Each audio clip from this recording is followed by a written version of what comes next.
If you're just starting off fly fishing, you've probably heard the phrase match the hatch. You've maybe even heard phrases like suggestive or imitative or attractor patterns. There's literally tens of thousands of different types of flies. It can be really overwhelming. And in this video, I'm helping beginners out with the 6 must-have flies for fishing for trout.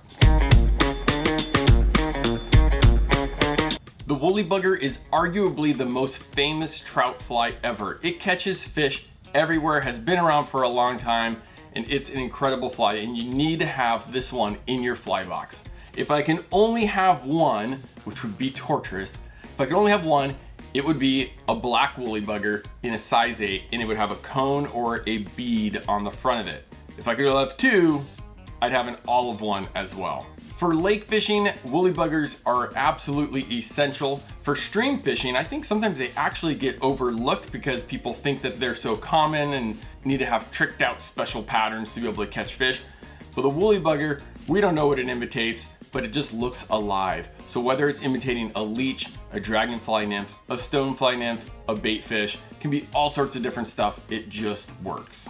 The number 2 must-have fly that you need to have is a parachute atom. Now the parachute atoms has the hackle wrapped around the post instead of it being what we call palmered around the hook shank.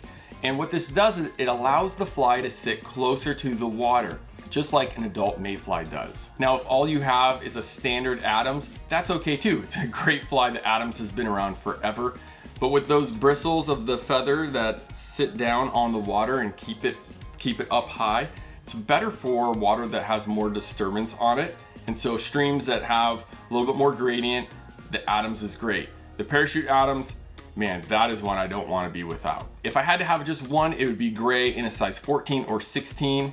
But there's another color that you really got to check out called the purple haze, and this thing is deadly. Number 3 is the Elk Hair Caddis. The parachute fly does a great job imitating small mayflies. The Elk Hair Caddis does a great job imitating caddis flies. Caddis flies are in every trout stream across the country. If I had to pick one fly that was a caddis fly, an Elk Hair Caddis, it'd be a size 14 in tan. I would really want an olive one too, and so to cheat, and if I can only have one, I'd bring an olive Sharpie with me so I can just color the bottom of it. Now if you want to live it up a little bit and fish caddis with a little bit of extra mojo, there's a fly called a party on top caddis. Super cool fly. We got it linked down in the description below. Number 4 is a Beadhead Flashback gold-ribbed hare's ear. That's a mouthful. What that means is that it's a hare's ear nymph that has a beadhead on it. It has a flashback, which is a little strip of reflective mylar, and it has gold ribbing. So there is some gold wire or tinsel that is wrapped up the body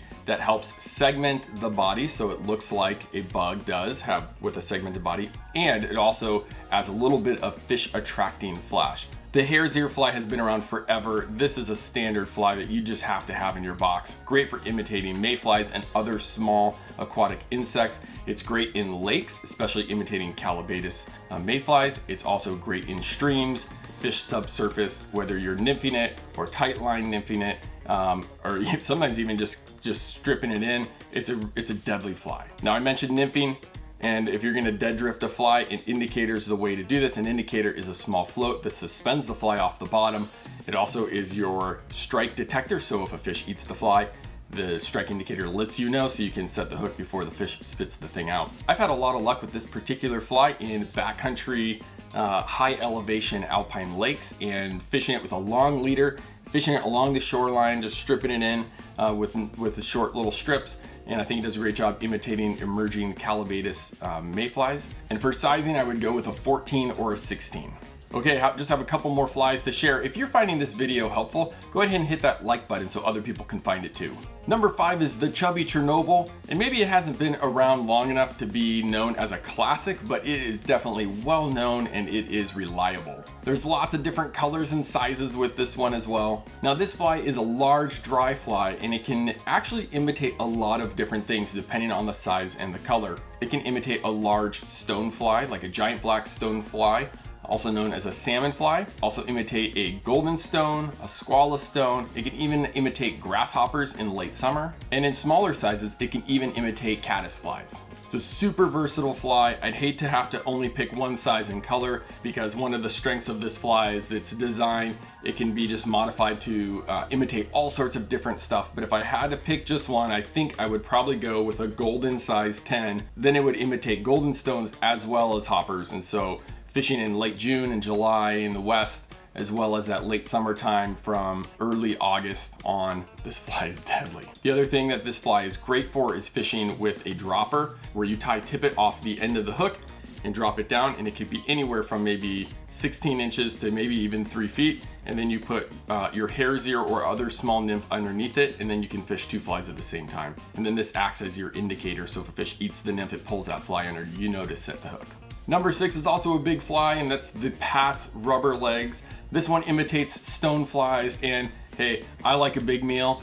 Fish like a big meal too, and so if there's a big stone fly tumbling down the river, hungry trout are gonna jump on that thing. The other thing that the Pat's rubber legs accomplishes is that it's got a fast sink rate, and you can tie your dropper off the end of that and fish a small nymph. Then you can have 2 subsurface flies. This one is the delivery system that gets that other small fly down through the current, down where the trout are at. So that hare's ear that we mentioned would be a great dropper off of that. The other fly that I really like to fish as a dropper off of this one is the pheasant tail nymph. And I know we said we were only gonna do 6 must-have flies, but man, come on, we can't keep it to 6. So number 7 is the pheasant tail nymph, specifically a flashback pheasant tail nymph. Similar to the hare's ear, the pheasant tail nymph imitates mayflies in streams and lakes, and I would love to know the number of trout that have been caught on a pheasant tail nymph. It has got to be a ridiculous number. Years ago, it came with a bead or without a bead, with a flashback or without a flashback, and that was kind of the only options. Today, there's so many different options available. You can get it tied on a jig hook, you can get it tied with soft tackle, you can get hot spots where they put like different colored dubbing on it. There's a lot of different options with this fly.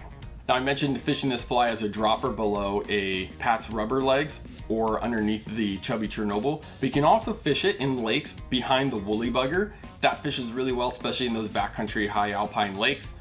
That woolly bugger grabs their attention, the fish swim over and they see that little morsel behind there. It's an easy commitment for them to jump on. I have all the links for these flies down in the description below in case you wanted to buy these off of our website. We also have them available in an assortment for beginners, and this is a great way to start building your fly inventory so that you can be effective out on the water. This video was intended to help new people that are just starting off, but maybe you've been at fly fishing for some time and you have some flies that you think are just must-have essentials, and I would love to hear from you. So post down in the comments below what you think are your top essential flies. Thanks for watching, and we hope this information helps you when you're out on the water.